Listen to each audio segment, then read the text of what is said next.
Assalamualaikum warahmatullahi wabarakatuh.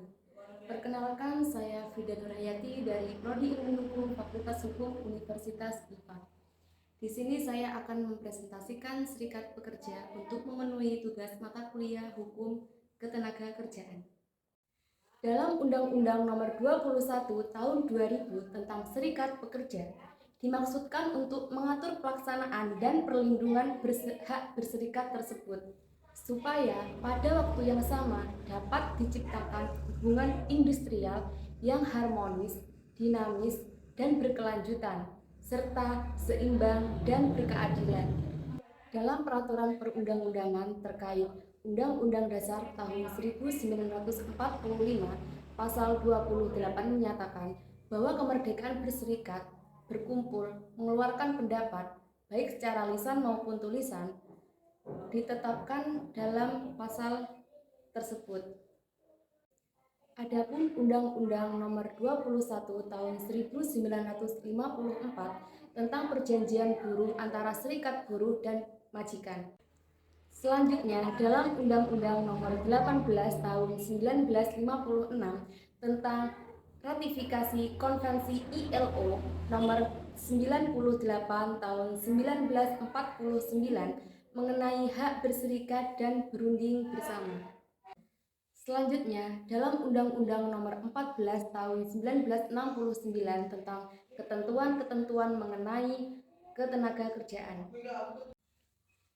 Selanjutnya, dalam Undang-Undang Nomor 8 Tahun 1985 tentang organisasi kemasyarakatan, Undang-Undang Nomor 25 Tahun 1997 tentang ketenagakerjaan atau pelaksanaan ditangguhkan. Selanjutnya, dalam Putusan Presiden Nomor 83 Tahun 1998 tentang ratifikasi Konvensi ILO Tahun 87 Tahun 1948 mengenai kebebasan berserikat dan perlindungan hak untuk berorganisasi. Adapun Undang-Undang Nomor 39 Tahun 1999 tentang hak asasi manusia. Adapun pengertian terkait serikat pekerja. Serikat pekerja di perusahaan adalah organisasi yang dibentuk oleh pekerja di satu perusahaan atau beberapa perusahaan.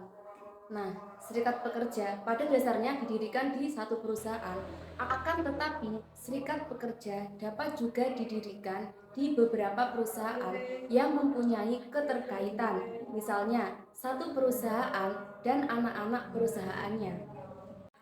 Adapun serikat pekerja di luar perusahaan didirikan oleh para pekerja yang bekerja tidak di perusahaan atau penguasa, misalnya pekerjaan mandiri atau pekerjaan di sektor informal.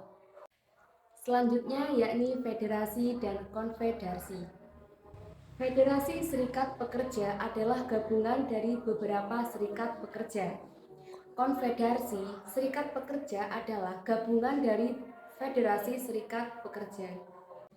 Selanjutnya yakni tentang perusahaan dan pengusaha.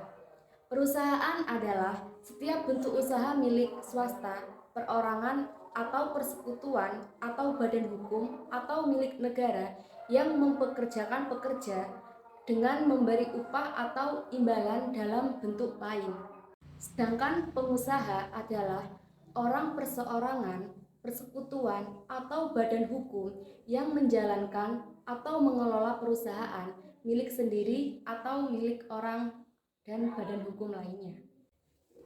Adapun tujuan dari serikat pekerja yakni berunding dengan pengusaha untuk menyusun perjanjian kerjasama, menyelesaikan perselisihan industrial. Selanjutnya, mewakili pekerja dalam lembaga kerjasama dalam bidang ketenagakerjaan sesuai dengan tingkatnya. Selanjutnya, bersama mitra sosial, pengusaha ikut menciptakan hubungan industrial yang harmonis, dinamis, dan berkeadilan, menampung, menyalurkan, dan memperjuangkan aspirasi dan kepentingan pekerja. Selanjutnya yakni merencanakan dan bertanggung jawab atas pelaksanaan pemogokan sebagai upaya terakhir memperjuangkan kepentingan pekerja dengan peraturan perundang-undangan yang berlaku. Yang terakhir yakni memperjuangkan pemilik saham di perusahaan. Selanjutnya yakni hubungan industrial. Dalam hubungan industrial, suatu sistem hubungan antar para pelaku ekonomi dalam proses produksi barang atau jasa berdiri atas unsur pemerintah, pengusaha, dan pekerja yang berdasarkan Pancasila dan Undang-Undang Dasar 1945. Masing-masing unsur memiliki fungsi, yakni dalam pemerintah. 1. Menetapkan kebijakan, memberikan pelayanan, melaksanakan pengawasan, serta melakukan penindakan atas pelanggaran. Adapun dalam pengusaha, yakni menciptakan kemitraan, mengembangkan usaha, memberikan lapangan pekerjaan, serta memberikan kesejahteraan pekerja secara terbuka, demokratis, dan berkeadilan.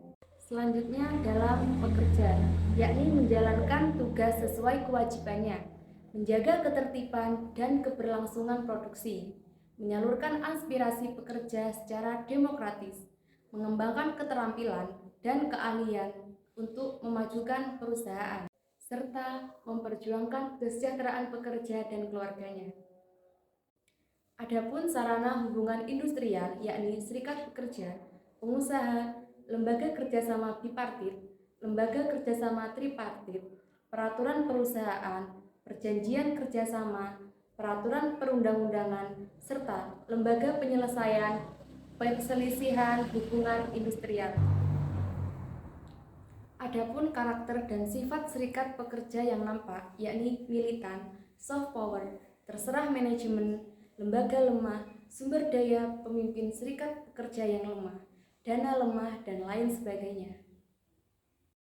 Beberapa hambatan pelaksanaan dalam hubungan industrial yakni 1. Sikap para pihak yang mencari jalan pintas. 2.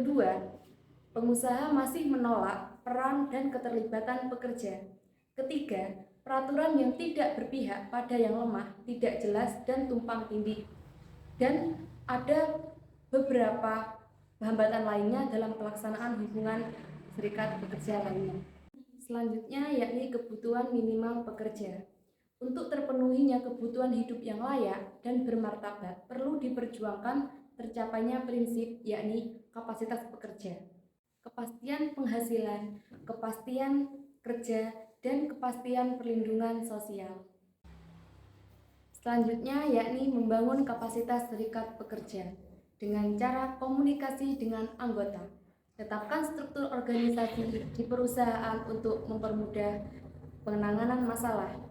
Konsolidasikan dana organisasi dengan baik. Serta masih banyak lagi cara membangun kapasitas serikat pekerja. Demikian presentasi yang dapat saya sampaikan. Apabila ada hal yang kurang berkenan, saya mohon maaf yang sebesar-besarnya. Wassalamualaikum warahmatullahi wabarakatuh.